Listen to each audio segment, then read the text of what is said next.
Halo, shalom saudara. Di hari keempat di tahun yang baru ini, renungan kita kembali dari Amsal, pasal 1 ayat yang ke-7. Takut akan Tuhan adalah permulaan pengetahuan, tetapi orang bodoh menghina hikmat dan didikan. Saudara, Amsal memberitahu kita bahwa hikmat itu berbeda dengan kumpulan nasihat. Dan menjadi orang yang berhikmat itu bukan sekedar banyak pengalaman.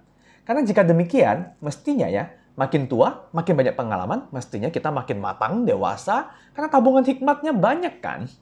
Tapi kenyataannya tidak begitu. Ada orang yang secara usia matang, tapi ternyata tidak demikian dengan kualitas pemikiran dan mentalitasnya.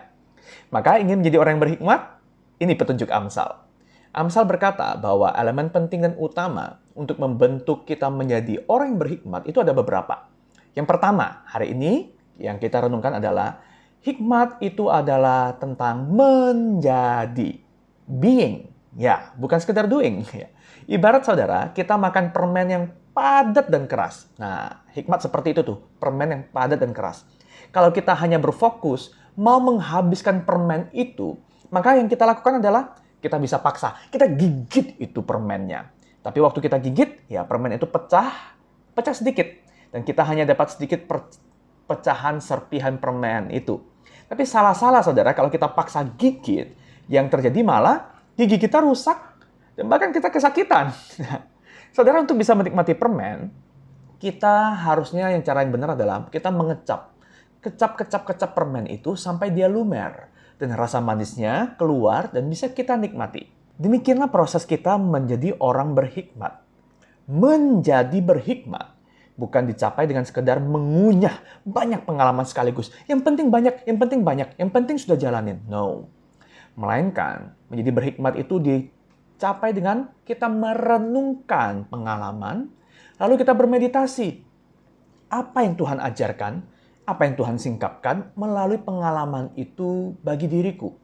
Nah, inilah takut akan Tuhan adalah permulaan pengetahuan. Jadi bertanyalah, apa yang Tuhan ajarkan melalui pengalaman ini buat diriku?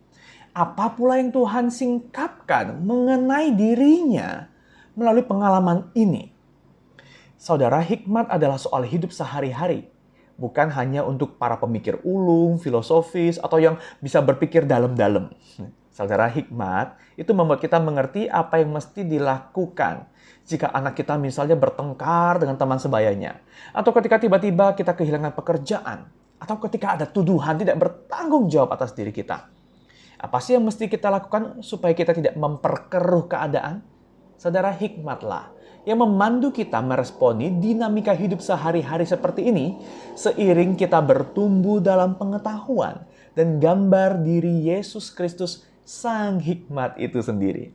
Kita memang seringkali ingin dapat kejelasan ya tentang apa sih yang aku harus lakukan di setiap momen-momen yang membingungkan. Kalau bisa, kita ingin Tuhan bicara langsung atau Tuhan kasih petunjuk langsung dan praktis dalam Alkitab untuk setiap keadaan yang kita hadapi.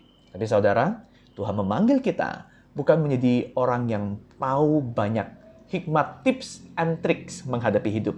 Melainkan agar kita menjadi orang yang berhikmat, menjadi orang yang bijaksana, yang dapat menentukan apa yang harus kita lakukan. Dan itu mulai dengan apa? Menjadi orang yang takut akan Tuhan. Itulah permulaan pengetahuan menuju hikmat.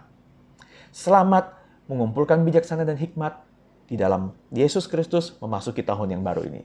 Shalom.